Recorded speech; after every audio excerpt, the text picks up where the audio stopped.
Transformando la Nación 2.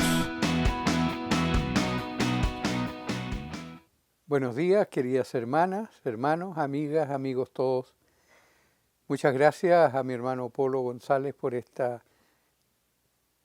invitación tan generosa a compartir con ustedes en estos días tan caros a nuestros recuerdos, a nuestra herencia protestante evangélica, como es pronto el 31 de octubre, Día Nacional de las Iglesias Evangélicas y Protestantes, y Día Nacional de la Iglesia Chilena, pero particularmente un año más que nos va acercando a los 500 años de la gesta de Martín Lutero en la capilla de la iglesia de la Universidad en Wittenberg, con sus 95 tesis, que fueron el inicio de la más grande y profunda revolución espiritual, social, cultural, política, económica, que ha sufrido el mundo occidental desde los días de los apóstoles. Yo quisiera motivarlos a ustedes, cristianos evangélicos. ¿Qué significa ser cristiano evangélico hoy, en Chile, en los inicios del siglo XXI? Significa, como muchos creen, solo una actitud religiosa, espiritual, que varía, que modifica, que moderniza o que pretende recuperar formas litúrgicas, centralidad de la palabra, mayor comunión entre los asistentes, mayor sentido eclesial, o es eso, que no es poco importante, o es eso y mucho más.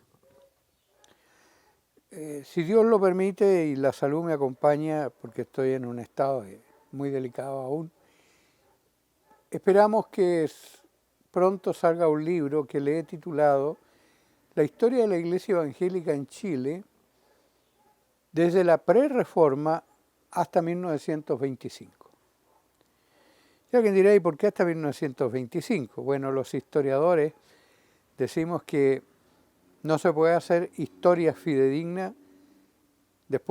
antes de 75 años, porque todavía muchos actores están vivos. Y la historia se hace en base a documentos, a monumentos, a un montón de documentos, pero no en base a personas que son testigos de la época. Eso es crónica, no es historia. Pero, ¿qué pretendo yo con este texto? ¿Y qué es lo que pretendo compartir con ustedes? La reforma iniciada por Martín Lutero en Sajonia, en Alemania, que pronto se va a extender a todos los países del Báltico, y con una influencia sobre Suiza, Francia, Inglaterra, Escocia, Holanda, Hungría, Polonia, en fin, pronto va a tener un segundo seguidor, mucho más, diríamos, intelectualmente mucho más brillante o mucho más profundo, un francés llamado Juan Calvino. Lutero es el que da origen a la Reforma, pero Juan Calvino es el sistematizador de la Reforma. Y a partir de Calvino, a partir de Lutero y a partir de John Knox, Latimer, Cranmer, Teodoro de Beza y otros, la Reforma se va transformando no solo en una opción de carácter espiritual, de recuperación del evangelio primitivo, de la iglesia primitiva y su espíritu, sino que va produciendo desde la ética, particularmente el concepto de la soberanía absoluta de Dios. Dios es dueño de todo y nosotros somos administradores solamente. Cuando uno tiene clara conciencia que no es dueño de nada, todo lo que uno recibe debe ser dedicado a la gloria de Dios. Y eso no es solamente un aspecto eclesial, también tiene que ver con el trabajo, con la cultura, con la ciencia, con el arte, con el diario quehacer del hombre, con la vida íntegra, porque la vida no es nuestra, es de Dios. Por lo tanto, nosotros como administradores de la vida para la gloria de Dios, todo lo que Él pone en nuestro quehacer, en nuestra mente, en nuestro decir, debe ser para enaltecer su gloria. Por eso que la Reforma provocó y produjo, sin proponérselo, no estaba en ningún programa de carácter teológico, una transformación tan profunda. Cuando el hombre europeo del norte entiende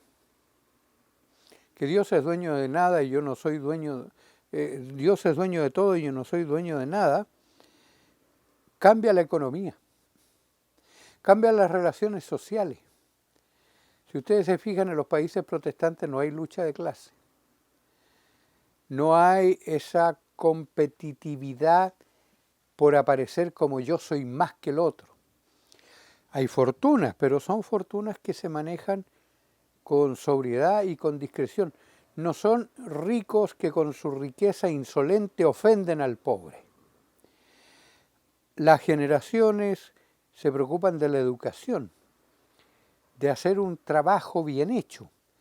porque todo es para la gloria de Dios, y Dios, si bien no está en la Biblia, voy a decir aquí una herejía heterodoxa, pero hay un pecado que está presente y no está en la Biblia. Los mediocres no entrarán al reino de los cielos. Lo que se hace en forma chapucera por cumplir y no a la perfección de la capacidad que Dios nos da, están ofendiendo la majestad divina. Por eso cuando llegan los primeros protestantes a nuestro país, después de 270 años de intentarlo infructuosamente, porque la Inquisición tuvo la capacidad de impedir la presencia protestante en Chile. Intentos hubieron y muy serios, pero no se lograron. Pero producida la independencia, a partir de José Miguel Carrera, el protestantismo, traído por ingleses, por norteamericanos, por gente que venía de los países bálticos o germánicos, se hace presente y producen un grado de transformación. Y yo me atrevería a decir, sin ofender ni a luteranos, ni a anglicanos, ni a presbiterianos, que son directos herederos de esta tradición, que ha influido más en las transformaciones culturales, sociales, políticas y económicas de Chile que las propias influencias de carácter espiritual. Los protestantes, como Sir Francis Drake, tempranamente, un gran navegante, el hombre que descubre el paso del Drake, la constelación de Magallanes, que tiene el ingenio para burlar con un solo barco toda la flota española, que le corta los suministros de riqueza a España, a la España católica, privándola de los recursos necesarios para invadir Inglaterra y destruir el protestantismo, que es parte de la gran victoria de la Invencible Armada, que habría de producirse un efecto positivo para España, habría acabado con el protestantismo no solo de Inglaterra, sino que de Holanda y de toda Europa. Hombres que llegan más adelante, como la expedición de Simón de Cordé, que oficia la primera Santa Cena en el Estrecho de Magallanes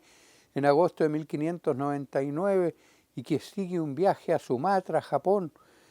En fin, a partir de 1811, 1812, comerciantes, empresarios, banqueros,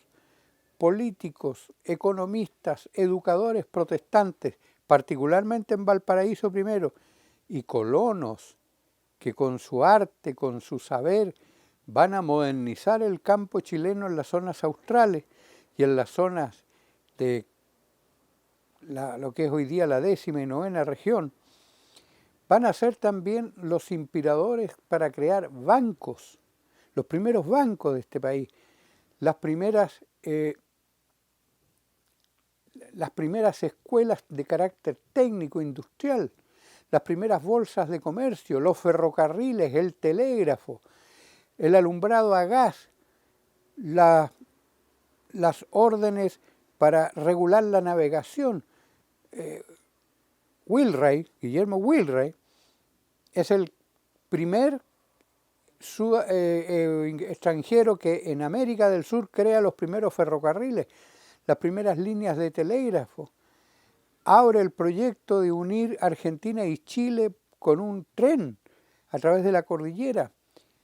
Crea un montón de industrias y empresas y termina por legar parte de su fortuna a la fundación de una escuela técnica para la formación de misioneros en Estados Unidos y financiar la traducción de la Biblia al idioma turco. Wheelwright, Williamson, Balfour, Duncan, Fox, Gildemeister y un montón de otros empresarios, banqueros, hombres de emprendimiento con una clara conciencia protestante bíblica, con un concepto de la ética, crean, por ejemplo, el Mackay Schule, crean los colegios alemanes en todos los lugares del sur de Chile dirigidos por el doctor Arnuldo Filippi, que es uno de los fundadores de la Escuela de Medicina chilena, el que sostiene y crea el Museo de Ciencias Naturales, autor del currículum para el Instituto Nacional de la Cátedra de Biología y primer presidente de la Iglesia Alemana en Santiago. Así el protestantismo, más y al margen, que es muy valioso, de una evangelización de carácter espiritual, provocan algo que está aún en deuda, algo que no se ha tomado en serio ni se ha ejecutado como corresponde, una revolución espiritual de carácter cultural. El evangélico chileno cree que es protestante porque va el domingo a la iglesia, a estar una hora y media o una hora sentado en una banca, cantar unos cuantos himnos, pegarse unos cuantos saltos, gritar unos cuantos amén y unos cuantos aleluya. Pero más allá de las murallas de ese lugar, llámese templo, salón o lo que sea, no hay un impacto transformador como hace el Evangelio en la cultura, en la sociedad, en la economía, en la política, en todos los aspectos que el protestantismo ha contribuido a transformar y a cambiar, como lo hizo en la Europa del siglo XVI, XVII y gran parte del XVIII. Si hoy día Europa es lo que es, pese a sus tragedias terribles, a sus contradicciones tremendas, sin embargo, hoy día Alemania, por ejemplo, Suecia, Noruega, Dinamarca, Finlandia, Holanda, que son modelos de una educación, por ejemplo, adelantada. Bueno, es cuestión de leer los tratados de Lutero sobre la educación, los tratados de Calvino sobre la educación, las confesiones de fe que hablan de la educación en la Europa protestante del siglo XVI, y nos vamos a dar cuenta dónde hunden las raíces transformadoras de esas naciones. No puede haber una transformación real y profunda de una nación si no hay una ética, si no hay una valorización del trabajo, si no hay una concepción de que no somos dueños de absolutamente nada, porque Dios es dueño de todo y nosotros somos meros administradores. El tiempo para el arte, el tiempo para la recreación, para la diversión, para la ciencia, para el estudio, debe ser un tiempo dirigido y consagrado no para la satisfacción de caprichos o ambiciones personales, sino para darle la mayor gloria al único Dios verdadero, eterno y dueño de nuestra existencia, el que determinó desde antes de la fundación del mundo cuando íbamos a nacer y el que tiene determinado sin ninguna duda el instante de nuestra muerte y partida a su presencia. Si logramos entender eso, que es la base de la teología protestante, la soberanía, la gloria de Dios, el señorío de Cristo, vamos a dejar de ser calientabancas y vamos a ser verdaderos agentes transformadores de una sociedad que se ufana en el mundo evangélico decir que somos entre el 15 y el 20%, pero el peso transformador de la sociedad chilena tiene menos peso que una almohada de plumas. Por eso yo los insto, los conmino a que tomen en serio el Evangelio, El Evangelio no es solo manosear la Biblia, musitar unas cuantas oraciones dominicales, reunirse de vez en cuando para hacer un devocional o hacer gárgaras con el nombre del Señor, si no hay una transformación, un efecto, un empoderamiento real de lo que decimos ser y que hasta el día de hoy, y qué triste que yo esté en esta postura, me gustaría estar equivocado, hasta el día de hoy, no tiene ningún efecto, ni en la educación, ni en la cultura, ni en la economía, ni en la política, ni en la sociedad, ni en nada que debiéramos estar haciendo. Somos deudores de la herencia de Lutero y de Calvino, más allá de formas litúrgicas diversas, porque en el fondo a veces solo sirven para encubrir una suerte de romanismo larvado, disfrazado de formas evangélicas, pero que no es más que una gran farsa. Espero que no se enojen, pero que sí recojan por lo menos el guante que les estoy lanzando. Hermanas, hermanos, amigas, amigas, que el Señor les bendiga enormemente y que yo pueda ver en la ancianidad o desde la eternidad que lo sembrado no ha caído en tierra estéril. Adiós.